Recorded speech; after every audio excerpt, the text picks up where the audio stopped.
Sir Giridhar గారు నమస్తే sir. Giridhar గారు, బేసికల్లీ ఈ ఎలక్షన్స్ మీరు ఇందాక మాట్లాడుతున్నాం, మనం ఆఫ్ స్క్రీన్ మాట్లాడుకుంటున్నాం చాలా విషయాలు.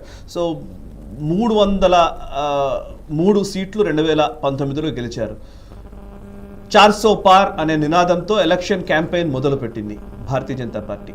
సో నంబర్స్ చూస్తే సరే 20-30 అటు ఇటు ఎటు పోతాయి నంబర్లు ఒక పద్ధతి అయితే, నేను మధ్యలో నేను చెప్తూనే ఉన్నాను. జన్ కీ బాత్ ఒక నంబర్ చెప్తోంది, యాక్సిస్ బై ఇండియా ఒక నంబర్ చెప్తోంది, రిపబ్లిక్ ఒక నంబర్ చెప్తోంది, వాటెవర్ నంబర్స్ వస్తూనే ఉన్నాయి, మేము అది గ్రాఫిక్స్లో చూపిస్తూనే ఉన్నాం. That's okay.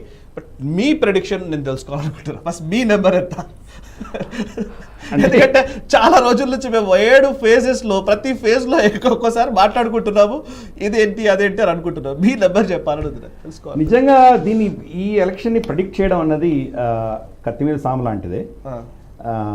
అంటే మోదీ గారు గెలుస్తారా, బీజేపీ గెలుస్తారా అన్న విశ్లేషణ కాదు, నంబర్ ఎన్ని సీట్లు వస్తాయన్నది చెప్పడం చాలా కష్టం. కరెక్ట్. ఎందుకంటే ఇది 400 పార్ అనగానే ఈయన గెలుస్తారా ఓడిపోయారా అన్న ఈక్వేషన్ కంప్లీట్గా లేదు. ఆ చర్చనే లేకుండా ఆయన తీసేశారు. 400 రాకపోతే మీరు ఓడిపోయారు అన్నటువంటి పరిస్థితి తీసుకొచ్చారు ఆయన. సో కాబట్టి తప్పకుండా ఇది ఈ ఎలక్షన్ అన్నది బీజేపీ గెలుస్తున్నది, మోదీ గారు ప్రధాని అవ్వబోతున్నారు, దీంట్లో ఎటువంటి సందేహం మనకు లేదు. రెండవది నంబర్స్ అంటారా, 10 సీట్లు తక్కువ వచ్చినా 10 సీట్లు ఎక్కువ వచ్చినా పెద్ద తేడా ఏం లేదు కదా. 3వ టర్మ్ నెహ్రూ గారి తర్వాత గెలిచినట్టు ఏకైక ప్రధానిగా ఆయన పేరు తెచ్చుకోబోతున్నారు. అది 3rd టర్మ్ యాంటీ ఇన్కంబెన్సీ లేకుండా గెలవడం అనేది చిన్న విషయం కాదు. అంతటి పెద్ద విషయాన్ని ఫస్ట్ మనం యాక్సెప్ట్ చేద్దాం.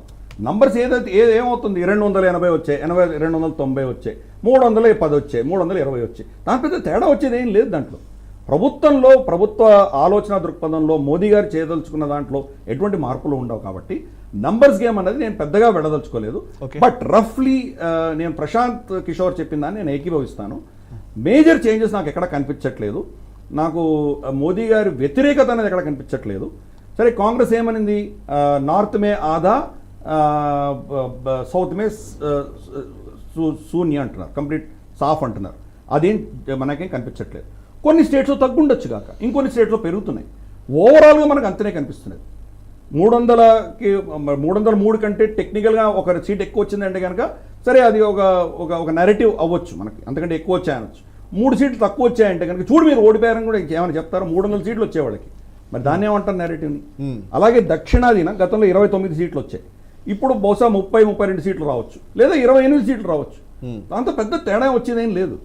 ఓవరాల్ గా కాంగ్రెస్ కంటే ఎక్కువ సీట్లే బీజేపీకి వస్తున్నాయి కదా దక్షిణంలో కూడా. సో కాబట్టి లాస్ట్ టైంకి ఈ టైంకి నేను పెద్ద డిఫరెన్స్ నేను చూడట్లేదు. ప్లస్ ఈసారి అలైన్స్ పెరిగారు, వాళ్ళకి కూటమిలో పెరిగారు. ఫర్ ఇన్స్టెన్స్ జేడీయూ మళ్ళీ తిరిగి రావడం జరిగింది, అలాగే మనకు టీడీపీ దాంట్లో చేరడం జరిగింది, అలాగే ఎన్సీపీ తర్వాత శివసేన పార్టీలు 2 విడిపోయి వాళ్ళు చేరారు. తమిళనాడులో ఏఐడిఎంకే వెళ్ళిపోయినా చాలా ఎండిఎంకే లాంటి చాలా పార్టీస్ చేరాయి. ఈశాన్య రాష్ట్రంలో మనకు చాలా పార్టీలు చేరాయి. ఇవన్నీ కలుపుకొని మనం చూసామంటే కనుక ఎన్డీఏ బహుశా 350 అటు ఆ ప్రాంతంలో ఉండొచ్చు అన్న దాంట్లో బహుశా it's a reasonable guess. Viewers చాలా మంది చూస్తున్న వాళ్ళు ఉన్నారు, చాలా మంది కమెంట్స్ చేస్తున్న వాళ్ళు జై బీజేపీ అని.